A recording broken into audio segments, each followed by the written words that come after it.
In the Pokemon Direct, which wasn't really a Direct, it was more of a press conference, the Pokemon Company showed off a couple of pretty cool games. The smallest one being Pokemon Quest, launching on the Nintendo Switch, well, right now, it's already out, and on mobile later this June. This game is pretty fun. I've played it for a bit, and I'm sure that probably surprises you because you've all seen the title. However, while I have enjoyed what I played of this game, I believe that it could possibly spell doom and gloom for the eShop due to its free-to-play nature and in-app purchases. What's going on, guys? It's Thomas on the Switch Stop, and I actually pretty enjoy Pokemon Quest. It's a fun mobile game.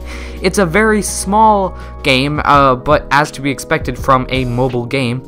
However, that's an important thing to note. It's a mobile game. Now, there's a couple of distinctions, and I need to be very careful of my wording as to not offend anybody, but when I say mobile game, I mean a free-to-play game that is fun to play for short bursts. There are many great games that are on mobile that I don't necessarily consider to be mobile games. Kid Trip is an amazing example of that. Kid Trip was brought over to the Switch. It originated from iOS and Android. I've seen a ton of people say, oh, Nintendo should not accept any mobile ports. They're all bad games. I will defend Kid Trip in that situation because, frankly, I love that game. And there are many other amazing iPhone games too that haven't even been ported to, well, anything else. Prime example, all of Mika Mobile's games are amazing. They are by far my favorite indie studio right now. They create amazing iPhone games that I've sunk probably over 100 hours into, and I would not consider any of those to be really mobile games. However, distinctions over, Pokemon Quest is definitely a mobile game. It is free to play with in-app purchases, and you buy with those in-app purchases. Well, you can buy different packs that include different things like decorations and that stuff, but the main thing you're buying are these tickets, PM tickets they are called in the game. I'll just probably call them tickets, cause you know, PM tickets is kind of odd. Anyway, these tickets are the premium currency, similar to orbs in Fire Emblem Heroes, gems in Clash of Clans. You guys get the gist. You pay for these and they can help you do anything. You can expand your inventory, expand how many Pokemon you can hold, speed up time, buy decorations. In fact, this is pretty much the only way to buy anything in this game's marketplace. These PM tickets are insanely valuable within this game, which is why I classify this game to be pay to win because, well, a lot of the games on mobile are riddled with in-app purchases, sure, but not all of them are pay to win. However, this is definitely a pay to win game. If you have unlimited money, you will be the best player at this game. And that's where I get worried, because this is the only Pokemon experience on the Switch and will be for the majority of this year, at least until Pokemon Let's Go Pikachu and Eevee launch this November. Being the first Pokemon experience on the Switch,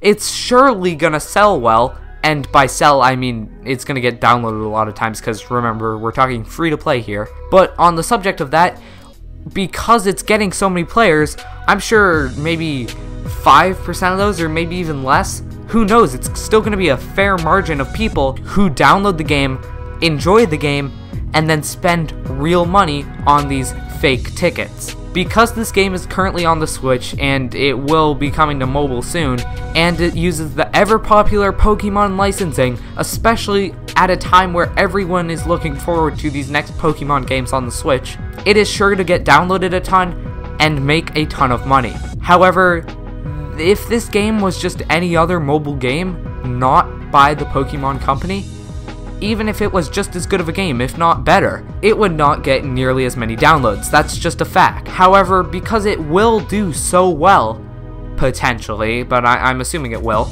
many other mobile companies can and probably will start porting over their in-app purchase riddled games.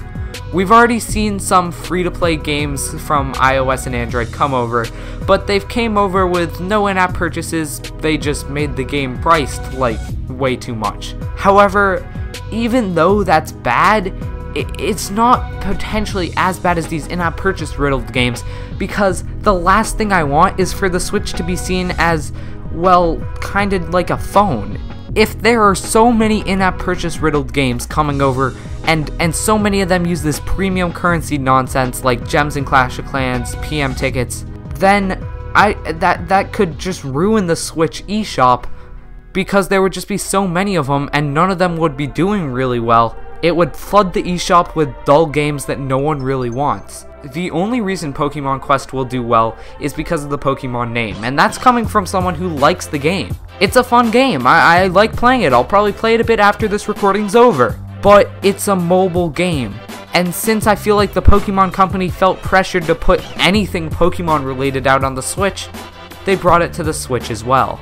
It's clearly a mobile game. The fact that it's on the Switch could entice other mobile companies to port over their free-to-play in-app purchase riddled games, and because it's a Pokemon game, it'll probably do very well, misleading other companies saying, oh, our games will do just as well, and then, well, I don't want the eShop to get more ruined than it already is. Anyway, what do you guys think? Quick thoughts about the game itself.